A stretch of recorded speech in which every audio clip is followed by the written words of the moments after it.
Hello friends, आपका बहुत बहुत स्वागत है आपके अपने चैनल में जिसका नाम है डेली ज्ञान। दोस्तों, आज इस वीडियो में हम सीखने जा रहे हैं principal of internal check.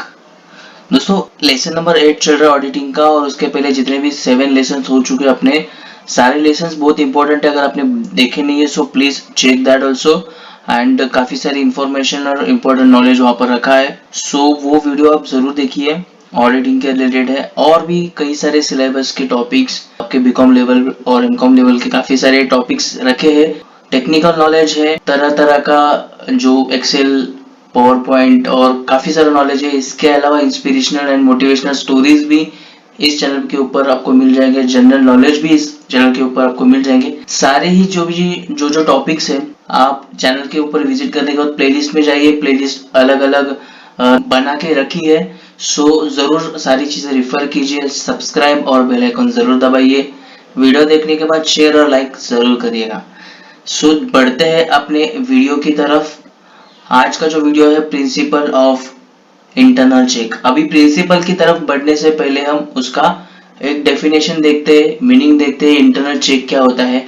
Last video हमने ये बनाया था features and objectives of internal check. वहां पर भी हमने क्लियरली इसके इंट्रोडक्शन के और डेफिनेशन के बारे में एक्सप्लेन किया था। सो फिर से एक रिवाइज करते हैं कि क्या है internal check. So internal check क्या है?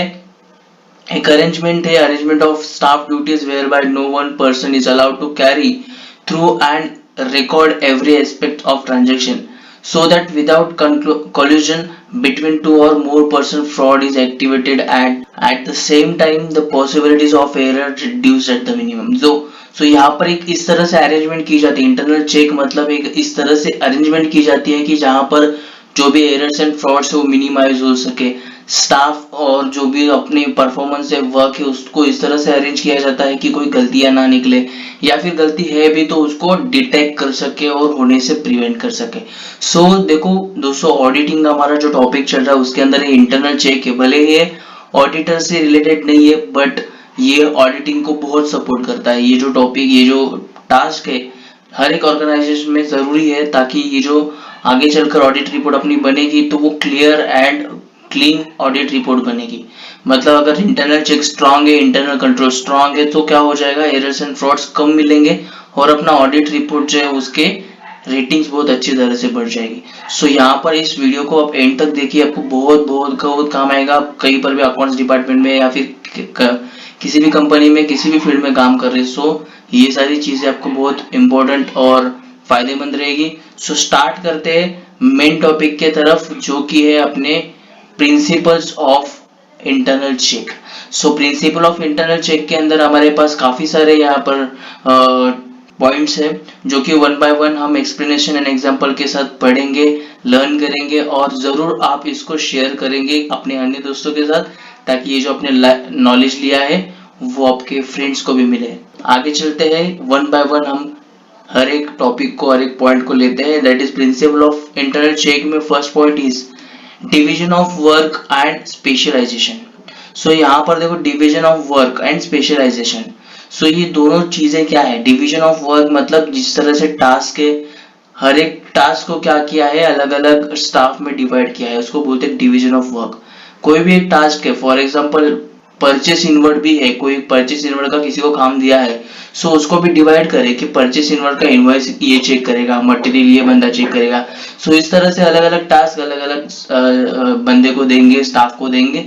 सो यहाँ पर ये जो चीज है हो जाएगा। और स्पेशलाइजेशन का मतलब क्या होता है कि कोई भी चीज मतलब स्पेशलाइज्ड हो, किसी भी तरह में। अभी अकाउंट्स में कोई डिपार्टमेंट, अकाउंट डिपार्टमेंट में कोई काम कर रहा है, so accountant should be specialized in accounting principles, rules and whatever the accounting methods are there। so सारे the employees gain experience by doing the same job, thus specialization of work is possible। so यहाँ पर एक job करने से division of work जो है वहां पर क्या किया जाता है, टास्क किसी को दी जाती है। so पर्टिकुलर टास्क के ऊपर काम करते करते वो जो स्टाफ है वो पर्टिकुलर चीज में, उस टास्क में वो क्या हो जाता है, स्पेशलाइज्ड हो जाता है। तो यहाँ पर ये भी एक है। सो प्रिंसिपल इसके पीछे क्या कहता है कि इंटरनल चेक अगर अच्छा करना है सो उसको क्या करना पड़ेगा, हमें division of work and specialization काम में लाना पड़ेगा। सो ये पहला रूल है प्रिंसिपल, जो इसका बोलते हैं प्रिंसिपल मतलब क्या, रूल्स रेगुलेशंस हम जो फॉलो हमें करनी चाहिए। ओके, सो फर्स्ट हमने पढ़ा। दूसरा क्या है, rotation of work. Rotation of work must be there. अब यहाँ पर division of work and rotation of work यहाँ पर अलग अलग है, लेकिन दोनों भी एक्सपीरियंस ज्यादा लाने में मदद करते हैं। सो यहाँ पर डिवीजन ऑफ वर्क हमने कर दिया कि हर एक को अलग अलग टास्क दिया है। ओके, रोटेशन ऑफ वर्क मतलब जो टास्क हमने डिवाइड करी है उनके अंदर जो स्टाफ है उनको रोटेट करें कि आज ये टास्क ये बंदा कर रहा है तो ये टास्क को दूसरा बंदा करेगा, और उस तरह से वो जो साइकिल है वो चलते रहेगा, और सारे जो स्टाफ है उनको सारी तरह का नॉलेज मिल जाएगा, तो कोई भी किस में भी पीछे नहीं रहेगा, सारे स्पेशलाइज्ड हो जाएंगे। सो इंटरनल चेक में ये दो पॉइंट भी बहुत इंपॉर्टेंट है कि जैसे कि डिवीजन ऑफ वर्क किया है और रोटेशन ऑफ वर्क किया है। ओके, सो उसमें से हर एक तरह का नॉलेज हर एक एम्प्लॉय को मिल जाता है, और वहां पर सब बंदे हर एक चीज में एक्सपीरियंस्ड एंड स्पेशलाइज हो जाते हैं। तो वहां पर कुछ जो एरर एंड ओमिशन है, एरर है, फ्रॉड है, वो चीज जो है कम हो जाती है। आगे चलकर देखते हैं कि आगे के जो पॉइंट्स है वो क्या बोल रहे हैं। Well established policies and procedure. Policies and procedure जो है ऑर्गेनाइजेशन या फिर मैनेजमेंट को ऐसी बनानी चाहिए जहां पर कोई भी कंफ्यूजन ना हो, जहां पर जो भी काम है वो स्मूथली हो गए, उस तरह के पॉलिसी एंड प्रोसीजर बनानी है। ट्रिकी प्रोसीजर अगर बनाई तो क्या हो जाएगा, एम्प्लॉयज कंफ्यूज हो जाएंगे, काम में गड़बड़ी आ जाएगी, एरर्स काफी सारे हो जाएंगे। सो जो भी पॉलिसीज एंड प्रोसीजर एस्टेब्लिश करेंगी मैनेजमेंट, वो प्रॉपरली करनी चाहिए। Cross checking of transaction. Cross check मतलब हर एक चीज को, अभी एरर ये वर्ड बार बार सुन रहे हैं। सो एरर मतलब क्या, जो मिस्टेक होती है कभी कभी कहीं में कोई काम का प्रेशर है, ओके, या फिर एक ही बंदा काफी सारे काम हैंडल कर रहे हैं, सो यहाँ पर मिस्टेक होने के चांसेस है, मतलब एरर। सो वो एरर ना हो इसलिए क्रॉस चेक, मतलब किसी एक बंदे ने ये काम किया है सो दूसरा बंदा वो काम को चेक करे। चेकिंग में क्या होता है कि हम किसी और की गलतियां निकालने के लिए बहुत अच्छी तरह से ध्यान से काम करते हैं। सो इससे क्या हो सकता है, कोई किसी ने कोई गलती की है तो उसको वो समझ में भी आएगी और कंपनी का कोई नुकसान भी नहीं होगा। सो इस तरह से cross checking of transaction is very very important in internal check. Okay, next point is checking for errors and omission. Error and omission check करना। अभी इंटरनल चेक में ये एक प्रिंसिपल है, एक रूल है कि एरर एंड ओमिशन को चेक करना है, और उसको क्या करना है, बुक्स ऑफ अकाउंट को free from errors and omission. Omission मतलब कि आपको मैंने प्रीवियस वीडियो में एक बताया था जहां पर हमने टाइप्स ऑफ एरर सीखे थे, तो error of omission, error of commission, काफी सारे टाइप्स के थे। तो ओमिशन मतलब कोई चीज स्किप करना। अभी कोई चीज हम चेक कर रहे हैं, बुक्स ऑफ अकाउंट को हम दोबारा चेक करें तो उसके अंदर एरर जो है वो फाइंड आउट हो सकते हैं, या फिर ओमिशन मतलब ये ट्रांजेक्शन हमें ऐड नहीं किया है, हम लोग ने मिस किया है, सो वो हमें पता चल सकता है। सो एरर एंड कमीशन जो है, सॉरी एरर एंड ओमिशन जो है वो चेक करना है, ताकि जो बुक्स ऑफ अकाउंट है वो क्या हो सके, एकदम क्लीन हो गए। आगे क्या है, कंप्लायंस विद स्टैट्यूट्स। अब यहाँ पर जो भी जिस तरह से रूल्स है, कायदे है, एक्ट्स है, अकाउंटिंग रूल्स जिस तरह से बनाए हैं, ओके, अकाउंटिंग स्टैंडर्ड है, सारे जितने भी रूल्स है ना प्रॉपरली फॉलो करके हमें ये चीज करनी है। सो हमें कायदे के अनुसार लीगली, ओके, लीगल फ्रेंडली जो भी वर्क है वो करना है। जस्ट सबसे ज्यादा जो लीगलिटी आती है वो टैक्सेशन में आती है। Okay, tax is related to legal force. So कोई भी हमने टैक्स से रिलेटेड है वो सारी चीजें लीगली रखनी है, लीगली फॉलो करनी है, लीगल फ्रेंडली जो अकाउंटिंग वर्क है वो करना है, ताकि ये इंटरनल चेक सिस्टम जो है वो एकदम स्मूथली चले और ऑडिट रिपोर्ट में कोई इश्यू ना आए। ठीक है, तो ये आगे हम पढ़ते हैं कि क्या है अकाउंटिंग प्रिंसिपल्स। अभी अकाउंटिंग प्रिंसिपल मतलब क्या, there should be prompt recording of transaction by following accounting principle generally accepted. जो भी अकाउंटिंग प्रिंसिपल है, अभी आप 11th स्टैंडर्ड से में अकाउंटिंग है, सो अकाउंटिंग के accounting standard and accounting principle हमें स्टार्टिंग में ही बताए जाते हैं। ओके, सो जो भी अकाउंटिंग प्रिंसिपल्स है कि हाँ बाबा अकाउंटिंग में ये रूल इस तरह से ही फॉलो करना है, ये ट्रांजेक्शन को इस तरह से ही हमें ऐड करना है, ओके, ये ट्रांजेक्शन करते टाइम हमें ये अकाउंट ही डेबिट करना है, ये अकाउंट ही क्रेडिट करना है। सो इस तरह से जो प्रिंसिपल है अकाउंट के प्रॉपरली फॉलो करने जरूरी है। तो ये एक प्रिंसिपल है इंटरनल चेकिंग का कि that is we have to follow accounting principle. After that safeguarding asset. The internal check system should ensure protection of asset from fraud and misappropriation by periodical verification of asset. So safeguarding asset मतलब जो asset है, अभी हमने fraud का lesson देखा था, fraud के lesson में हमने प्रीवियस एक लेसन था जिसमें हमने क्या सीखा, फ्रॉड्स के रिलेटेड, मतलब मिस एप्रोप्रिएशन ऑफ गुड्स।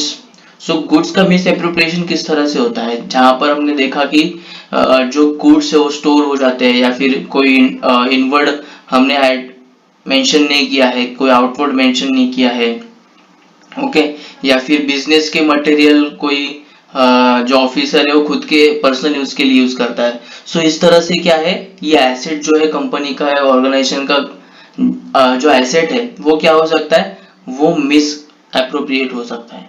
सो उसको सेफगार्ड करने के लिए इंटरनल चेक बहुत जरूरी है, ताकि जो भी एसेट है वहां पर कई बार फ्रॉड नहीं हो रहा है, या फिर उसका वेरिफिकेशन रोजाना नहीं, मतलब पीरियडिक बेसिस पे उसका वेरिफिकेशन होना जरूरी है, ओके, एसेट का। तब जाके क्या हो जाएगा, जो एसेट है वो सेफगार्ड हो सकता है।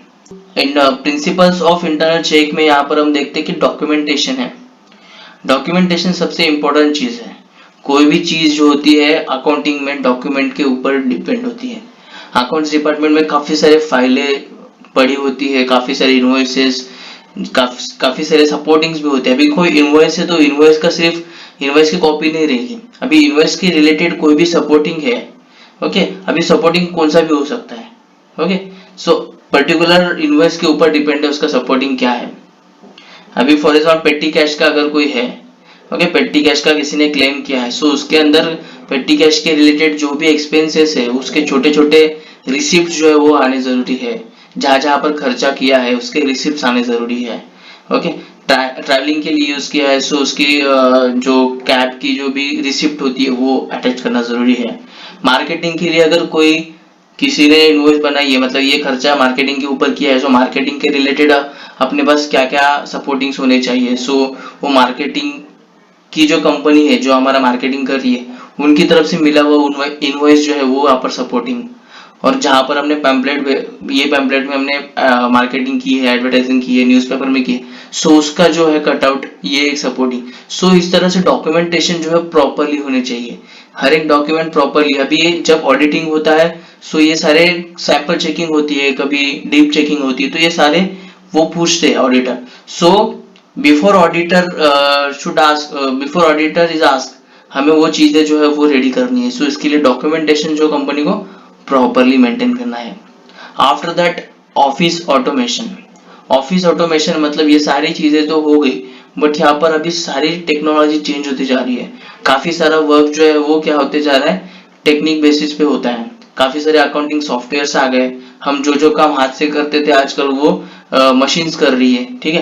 कैश काउंट करना है, प्रिंट करना है, मतलब अभी लेटर हम पहले टाइप करते थे, अभी वो लेटर हम लिखते थे, अभी वो टाइप करके उसका प्रिंट आउट निकल जाता है। सो इस तरह से काफी सारा जो काम है वो मशीन्स के वजह से बच गया है।